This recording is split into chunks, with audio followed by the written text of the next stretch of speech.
horse, man. Hey, man, I said the other day, y'all, Bryan Broaddus starting to act like me. When Bryan go on these other shows, he's stoic. Bryan be getting to the work. Every man bring his 2 ham sandwiches to work and go home type of guy. Mm-hmm. He don't really like to just poof, he don't like to just brag too much. He don't like to show off at all. He's just to the business. Bryan tell jokes now. Bryan be giving me shit back. Boy, it just looked like Bryan showing off a little bit, y'all. I just cut the situation. I ain't saying nothing to him. I just cut the situation on. It looked like Bryan's in his office with a picture of him in his Super Bowl and his LSU memorabilia. What the? Another picture. So, Bryan, are my pictures going to be up in my office? Oh no, your office is right next door. I've got pictures. I've already got pictures. Yeah, I've got some black. I know you like black and white pictures. I got you a couple. I want to show something real quick. Show and tell. This is I got a game ball one year, and not a game ball for a team thing, but actually got a game ball in an NFL game for doing something. I was awarded a game ball. Can I show you my game ball and tell you the story behind it? Please. All right, I got to put the microphone up as I always do. All right, hold on. And by the way, thanks for everybody that let me show the Zeke picture. That was fun yesterday. People love content, Bryan Broaddus. You good to go. Go ahead and. All right, here I'm going to try and talk. All right, let me get my game ball. Yeah. I got this ball. I actually got this game ball. Let me see if I can grab it. All right, here's my game ball. It's deflated now because it's an old football.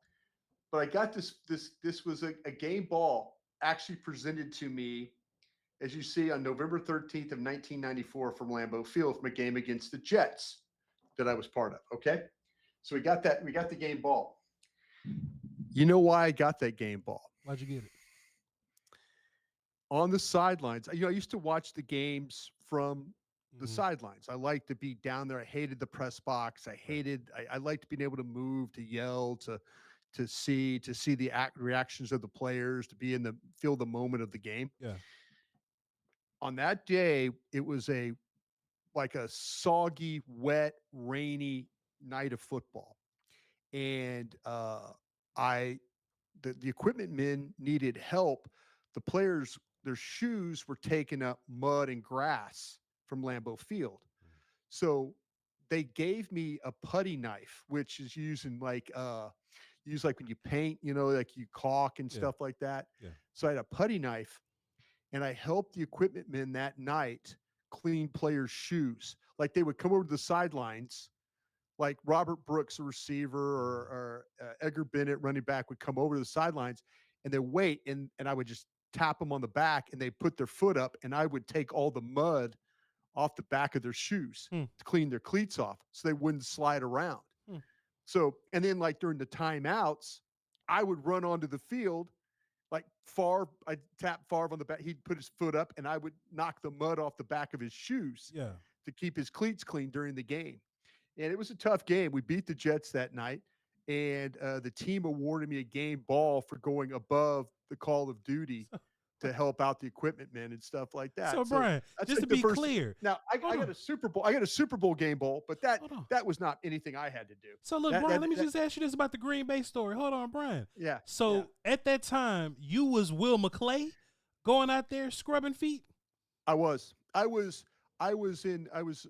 coordinator of college scouting, oversaw the scouts that we had. Yeah. And so I was going, I was dressing on my Green Bay Packer turtleneck, my sweat top, my rain pants, and I ran out there, and I was literally like, by the end of the day, I had mud like all over my outfit from cleaning shoes. Yeah. And like the players would come to the sidelines. So you're really kind of doing it for the skill guys. The skill guys would come over and you clean their shoes. And then you send them in. Holmgren and Mariucci and those guys would send them back out into the game. But the whole day I was cleaning shoes for our Green Bay Packers. And like I said, they were nice enough to award me a game ball. It was honestly, it was a great honor. They call you up in front of the team, and everybody gives you a round of applause, and and you're kind of like, oh, thank you very much, and you just kind of back off, and it goes you back to your area. But the equipment men needed help, and then later in the year, what I would help them do was sideline jackets. Like it would be, it'd be like brutally cold, but we had these sideline capes. So I always carried like I would keep Favre's under my arm, Yeah. and then when he would come off, I would give it to him. Or like other players, when they were standing on the sidelines, I would put capes on them. Like I would, so they, and then they take the, and then they go on the field, and I grab the cape, and then the next guy put the cape on. But I was always trying to help on the field. They got some work at your ass, bro. Yeah, but I loved it, man. I loved it. I didn't want to sit in the press box, and I wanted to be a part of the action and be in the middle of things. And that was my way of doing it. Like, to let me down on the field, to be on the sidelines, I had to do work. Yeah. But it was cool. But there were times I would watch the game and they didn't need me on anything. And then there were other times where I one time had to hold, the cord, Yeah. the cord. That's before they now had the headsets where they walk up and down. They used to have these cords. And Fritz Shermer was the defensive coordinator for our Super Bowl team. And one game against Detroit, I was holding the cord for Fritz. I was down there like he was going up and down the sidelines, and I was kind of going with him and just helping out. And I'll never forget, it was like we're playing Barry Sanders. And like Fritz Shermer and Wayne Simmons, our linebacker, get into it on the sidelines. I mean, get into it hard. And Wayne comes off and like, listen here, you SOB. Yeah. He goes, damn it, you keep calling that MF or defense. We're going to get our MF and asses kicked, blah, blah, blah, blah.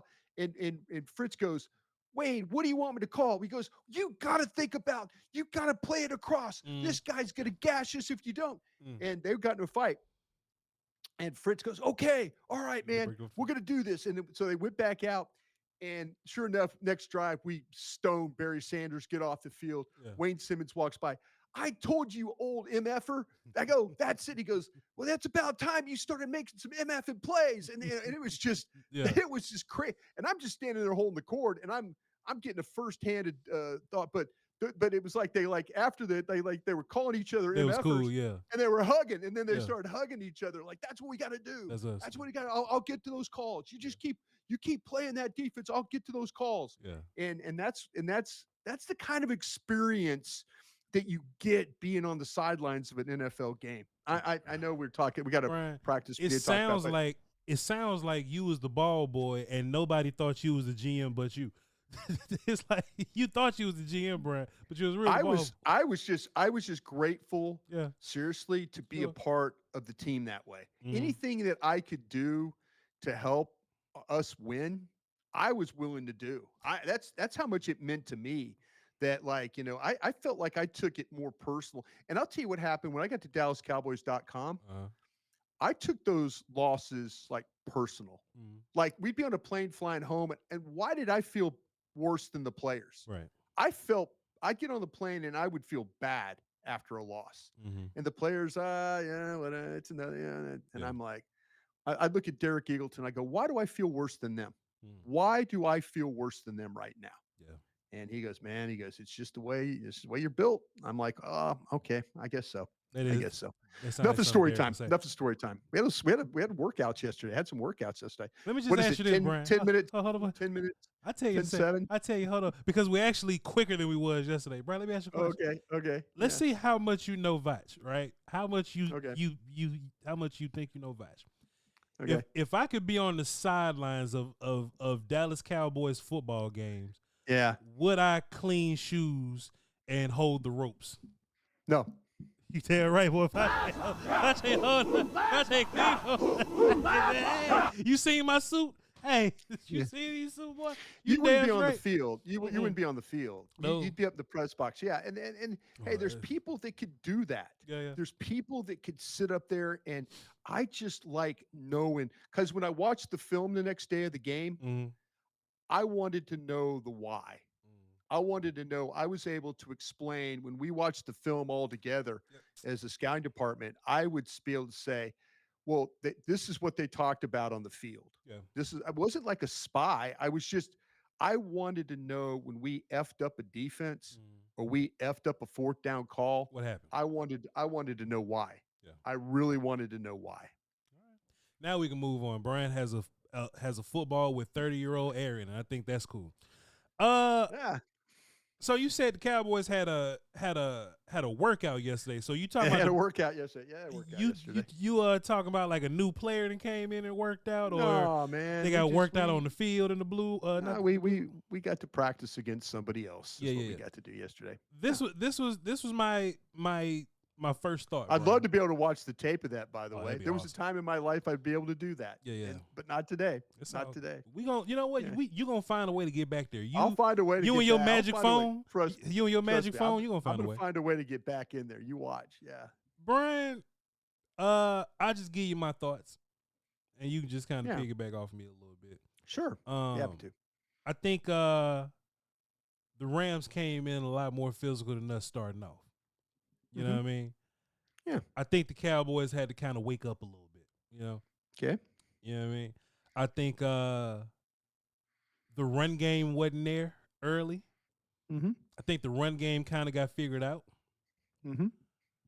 Me and you talked about this. I do agree the passing game was there all day. Was? I got a clip that I think is going to bring a lot of interesting conversation from that too. We're gonna show that a little bit later. Also, too, I think the Cowboys' first team offense was really good in the red zone. It was. It was really good in the red zone. You know, we've been trying to find red zone our Red whole zone life. runs. Red zone runs look pretty good, by the way, too. You know. And I think this offense gonna have to live on 4-3 and 88. That's how I feel, Brian. Yeah, you could very well be right. Yeah. And Jake could be right. Ferguson, At least- of course. Yeah. Yeah. Yeah. I don't know nothing about what happened on defense because our beat writer friends and the NFL Network wasn't over there. So I don't know what the hell happened on defense, Brian, bro. But I at least saw all the offense, Brian. What did you hear? What did you see? What you look at on Twitter? What you look at on the NFL Network? What did you take away? Yeah. Brian? You know, I think that, to me, talking to some folks last night who did watch the practice, felt like the Cowboys initially, like you have said, weren't really ready to go in this practice. It appeared that one team was kind of working on kind of installing stuff or trying to do some things, and the other team had a clear idea what they wanted to do up front. The Rams defensive line, very good. Linebacker, very good. They the movement game gave Dallas some problems. It gave them some problems in the running game because what happened is the Rams were moving their front and they had some problems with some of the exchanges and the linebacker fits. And when they got to second level blocks, I heard that they had some problems being square and they were some hit and then lose their guy and then not being square on the blocks. Um, it was rough very early, trying to run the ball that way because they just did not have they didn't get that what we've seen in some practices with the push and then the ability to get in the second level and then be square or to be able to cut off. We did see one run where Williams had a really nice play, running behind TJ Bass, that they were able to get second level and then all of a sudden like the best run of the day. They didn't have that. They didn't do that well enough. And that's why I think the running game suffered. I know from watching the NFL Network, it looked like to me there was a chance with a inside run with Hunter Lipke able to get some movement and then get some traction there. But without seeing every single play and without seeing the tape, I heard there was some difficult times, and I heard there were some good times as well. It appeared that Nate Thomas. There was one time where Nate Thomas got some help. I think you're going to game plan some of that stuff more than the one-on-one stuff. When Nate Thomas struggles, it's when people run by him. We've seen that before. And that's been the issue. And Verse is going to do that. Verse is going to set you up outside. He's going to run inside. They got him one time. Ferguson stabbed him pretty good that I saw, and it kind of slowed Verse down. I think that's stuff you game plan for. It just appeared to be a good day as far as you say with Pickens, with Lamb, with Turpin. The protection seemed to be okay when they needed it to be that way. So that part of it was pretty good. I did notice though the Kieran Williams, the long run.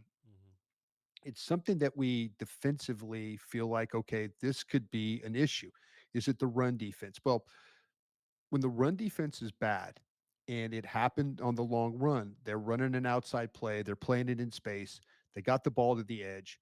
Sam Williams got knocked down inside. Sam Williams was playing the left end, and he got knocked down inside. He got pinned inside, and now you got blockers up on.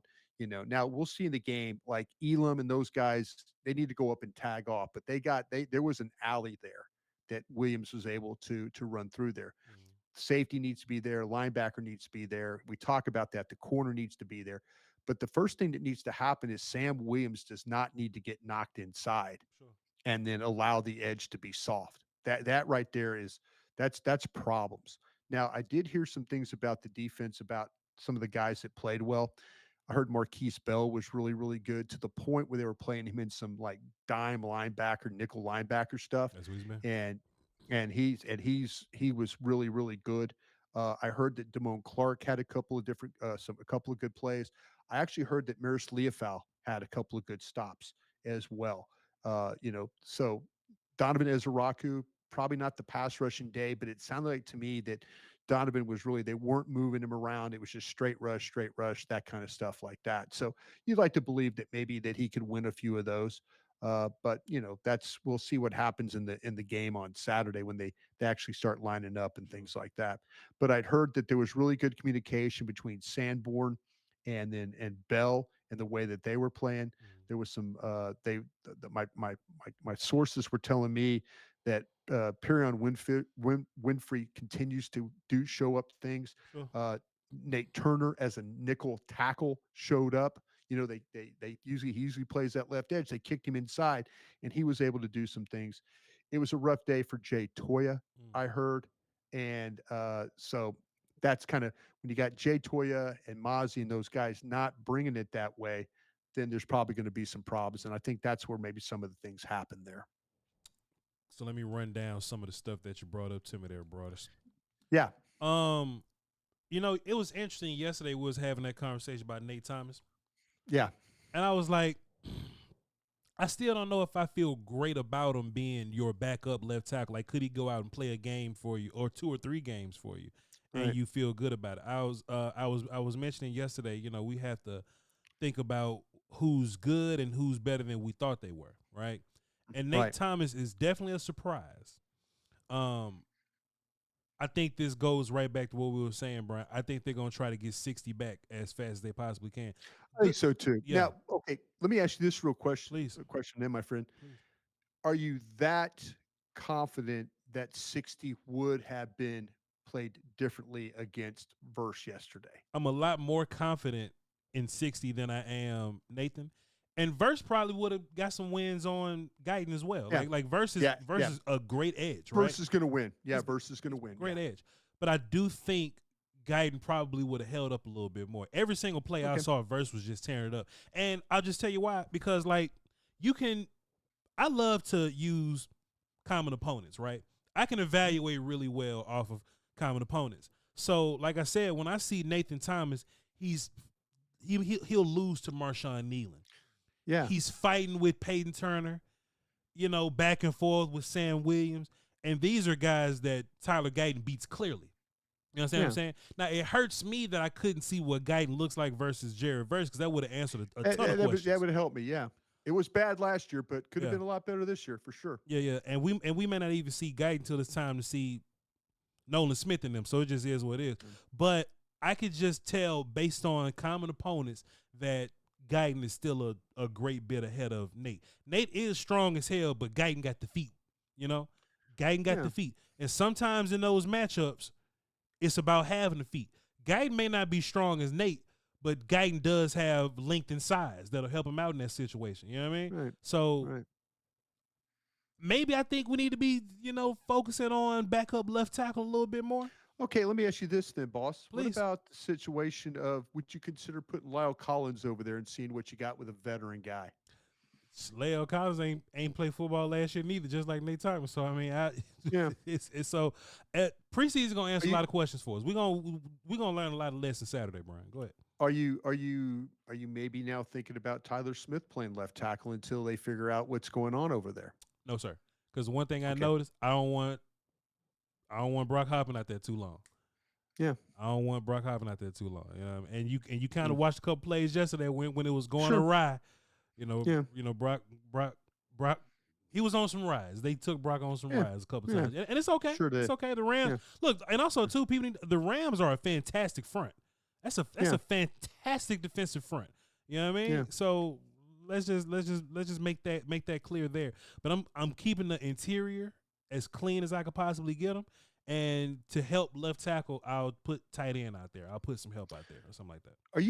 Let me ask you this again too, boss. Please. Are we thinking about, and we talk about running the football, and maybe they're thinking about how they want to run the football. I'm not just letting one practice against the Rams. I'm going to see how this thing plays out. Sure. Are we about to become the Cincinnati Bengals, though, offensively? That I don't think so. I don't think the Bengals, where it turns into sure. It turns into the receiver and and now it's Joe Burrow dropping back and throwing the ball 40-something times a game. I don't think the Bengals want to run the football at all. Okay. They may run it here and there, but I don't think they want to run the football. I do think the Cowboys want to run it. They just not good at it.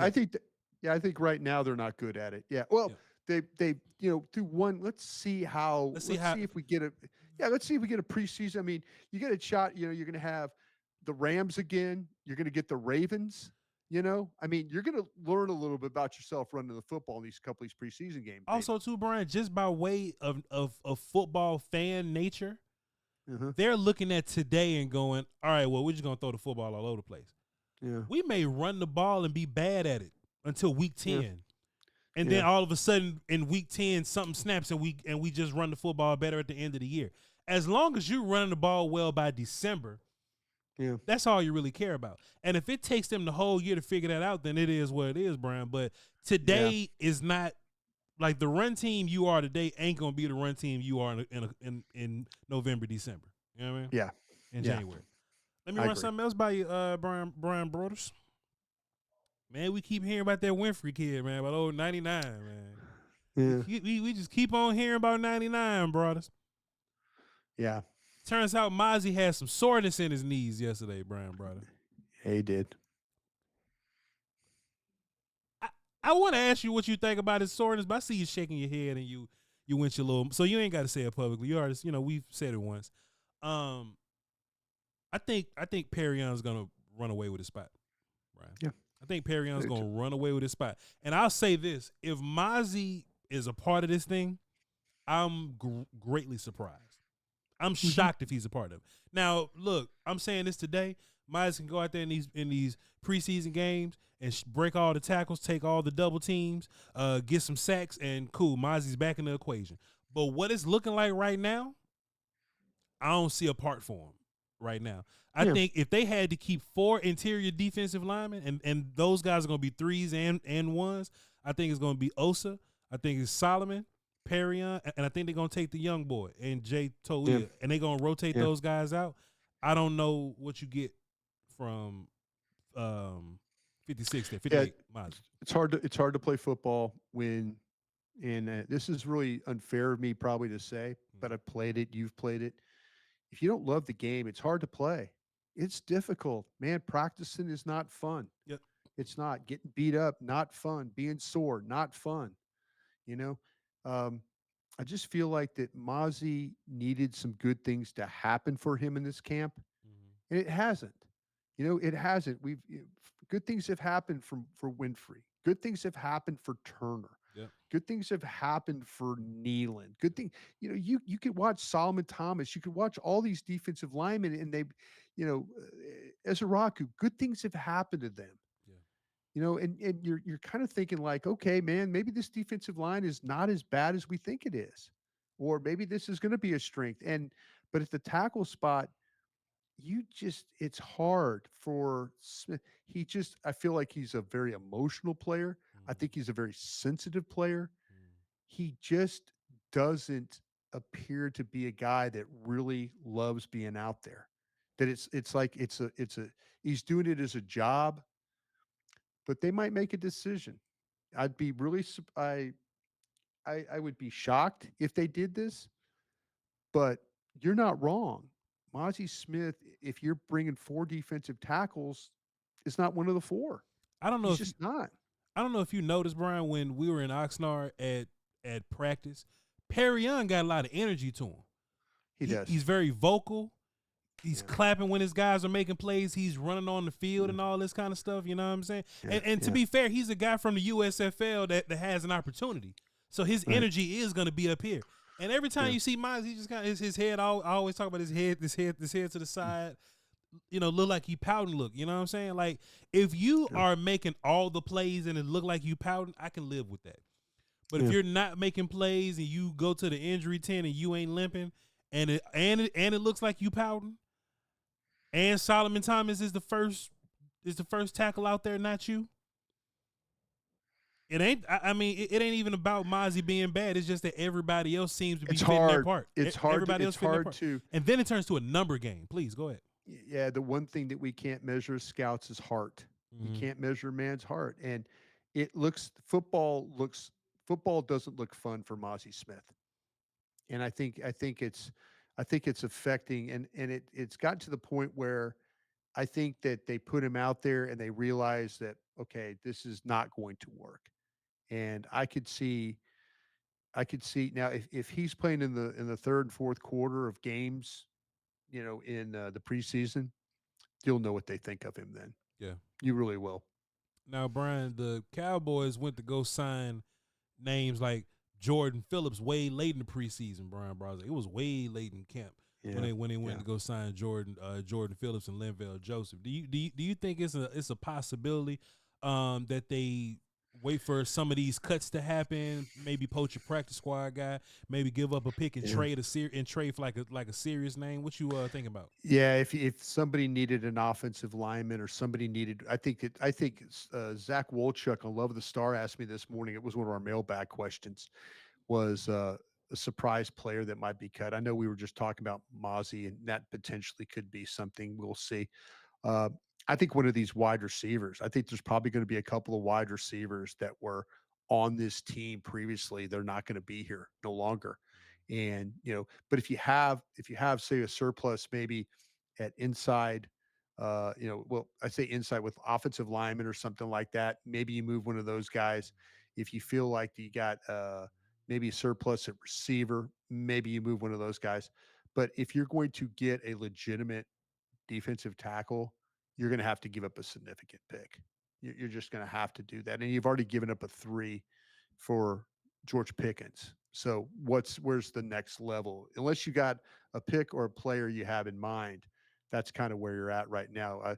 They could chase this thing. They could chase it, in training camp and start bringing some guys in. But I think they're kind of married to the group they got in, and I think you're right. I think Mazi Smith is not going to be a part of that group. I think that there's he was a crossroads player, and he took the path of like, listen, I can't do this. I can't do this. I just don't see anything in practice. Yeah. I didn't see the flashes of plays that you see from others that made me believe that Mozzie's really interested in doing this job. Man, boy, Bryan Broaddus, I saw this play the other day, man. It was on Pat NOC Walker's Twitter. Yeah. Shouts out to Pat NOC Walker. What, I got to hit it like this one time? No, I got to do it like that. Yeah, because hold on, let me see. We'll do it like that for now. Okay. Brian, man, I saw this play on Pat NOC Walker's Twitter. It's in damn slow motion, too. Dak's going to throw the ball to Lamb here, Brian. Yeah. And I just kind of want you to just tell me what you observe from this Dak to Lamb exchange. And it's in damn slow motion, Brian, which is fantastic here. Brian, what you knows about this Dak and CeeDee Lamb exchange? Well, what you notice is first off, I looked inside and I saw it's a good job by Thomas if you watch him going against Verse, he gets enough of Verse to get him pushed past, they get everything kind of wadded up and pushed. Lamb knows he's open. That's why the hand goes up. Yeah. He knows they probably busted there. See, 37's kind of looking at 4. Watch what happens. He's looking at coverage. So like 37 thinks he's going to pass this thing off.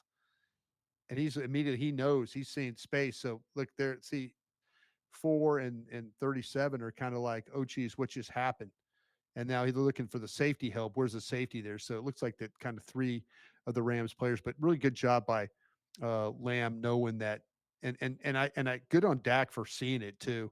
he knew exactly where Lamb was going to be, and he let him out there in a really nice play. But I think the play kind of started too with Nate Thomas being able to push Verse a little wide right there. They did a good job of picking up things. He gets knocked behind Dak. Dak's able to make this throw, but it looks like a bust by the Rams, but they took advantage. That's what you got to do. When teams make mistakes, you got to take advantage of that. And Dak did a good job there with Lamb. Brian, I remember in my day, you remember that year Dak threw all them interceptions? Oh, yeah. And him and CD just wasn't on the same page. One on the same page. And we knew this was the case because CD came out and told everybody, "Hey, look, man, we just not." Dak ain't throw nobody under the bus, but the wide receivers that came out and tell you, like, "Hey, man, we just wasn't on the same page. We're not on the same page." Yeah. Brian, I know CeeDee Lamb physically is looking impressive, Mm-hmm. but I wonder if Dak and Lamb are on another level mentally together now. To where CeeDee Lamb, like to where Dak may be looking for certain leverages and like Dak sees 37 and goes, "Oh, I can throw the ball that coverage, there." yeah. And now CD can see that now. You know what I'm saying? I wonder if that's just gonna make that relationship even better. The fact that both those guys, and it's just one play. Yeah. And it's just one play. But I remember CeeDee Lamb not going in the right place and Dak throwing the ball and hitting Pam Oliver on the sideline. You know what I mean? Yeah, well, it did happen. The third Elam interception the other day was Dak and CD not on the same page. Oh, I take it back. And as you were saying these things,